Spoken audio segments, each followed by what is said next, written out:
ChatGPT versus Gemini. Today I'm forcing both AIs to fix this After Effects edit with just 3 changes. Alright, I've given ChatGPT some context and now I'm going to feed it the comp and ask it for 3 changes. And I'll turn on thinking, which should give us a better result. It's really thinking. I do not know what any of this means. I mean, it's even generating a GIF or a GIF for motion inspection.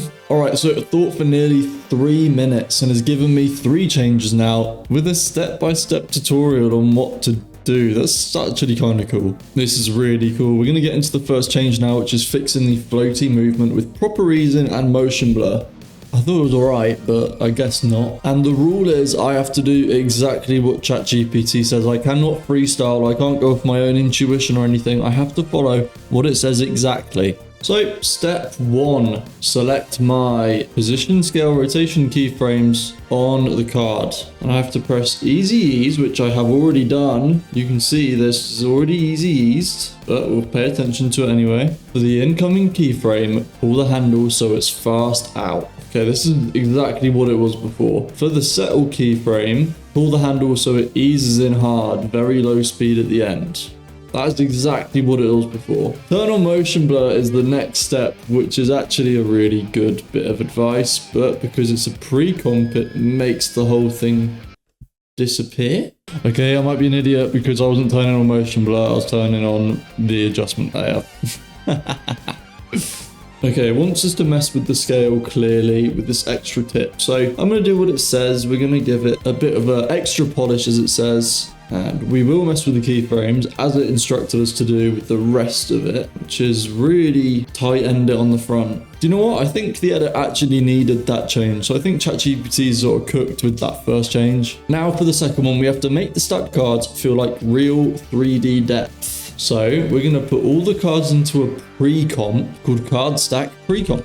I'm just going to trust ChatGPT here because it cooked with step 1. Turn each card layer 3D. This is what I've already done outside of the pre-comp. Offset each card's Z position. I have already done that. I haven't done it as much as it wanted me to. We're going to trust it. And then it wants us to add a camera and parent that camera to the cam control. I'm going to have to ask ChatGPT if it wants me to do this inside the pre-comp. Okay, so it wants us to do it inside. I wish it said that originally. And we're going to easy ease these how they want us to, which is like the tightest flipping spike graph ever. Now I'm going to be real, I do not think that gives off a strong parallax effect like at all. And then it's telling us to make the shadows consistent. Goal, the front card feels closest and the back card feels behind. Okay, that's interesting. Except like low key, I swear that's how it already is. I'll turn it down anyway. Oh, that did make a big difference actually. Okay. Yeah, so now we've done 2 out of the 3 steps. And honestly, I'm not sure step 2 was anywhere near as effective as step 1. But I'm still impressed at how intuitive ChatGPT is when it comes to After Effects stuff. Now we've got the third step, which is apparently to improve the views highlight moment, animate the number, and add a controlled glow. Okay, this, you know what, this is interesting. Let's see if their expressions actually work. It'll be interesting to see if they do. So before, our numbers animated in like this. Maybe ChatGPT couldn't like quite tell that, but we are just going to replace it now with a slider, exactly how it tells us to do it. Option click the stopwatch and paste their thing. Animate slider from 0 to a million over 12 to 18 seconds. Okay, guessing we can keyframe that as well. That's kind of cool. That's actually kind of sick. For the glow ramp, for it to be smooth, where it's dissing me, saying that my glows are static, which they're not. But I swear ChatGPT is going to make an op out of me by the end of this video. Duplicate the views text layer, which I've already got. Set my fill color to my highlight layer. Guys, this is going to blow your mind. Oh my god, it already is. Add glow. Subtle. Oh my god, guys. Can you believe it? Can you believe we've already got a glow? I can. Add a Gaussian blur, or however you say, I'd never say that word right. Gaussian. That looks so much worse than it did before. Okay, so that's what ChatGPT told me to do. I've got mixed thoughts on it, but here's a before versus after. Now we're going to send it into Gemini, same prompt as before, and then we're going to send it the video, set it to thinking, and ask for 3 changes and give it the same prompts we gave ChatGPT, obviously, for a fair and controlled test. And away we go. Okay, this has happened instantly. ChatGPT took 3 minutes to decide. Gemini's taken about 3 seconds. And there's a lot less here. Oh my God. Step 1 is the exact same that ChatGPT told us to do. No pre-comp in here, which is preferable, but look, we've got to change all the keyframes. We're going to add an ease out to all of the ones at the end, and our influence it wants to be between 70 and 80, so we'll be good at 75, which is lower than what it was before. So they want it to be snappier, but they're doing the complete opposite. Well done, Gemini, well done.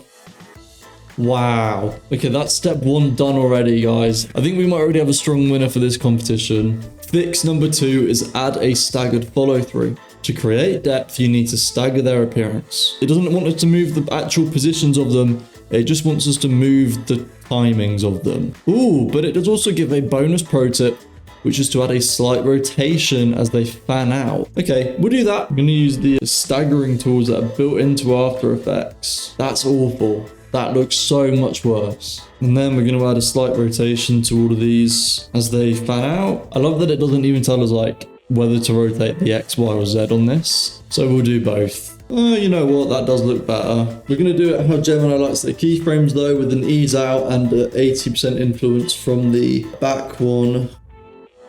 Oh, that looks so much worse. That sucks. I don't think Gemini's quite understood the 3D aspect of After Effects in the way that ChatGPT did. So it wants us to refine the million glow, which they think is the money shot.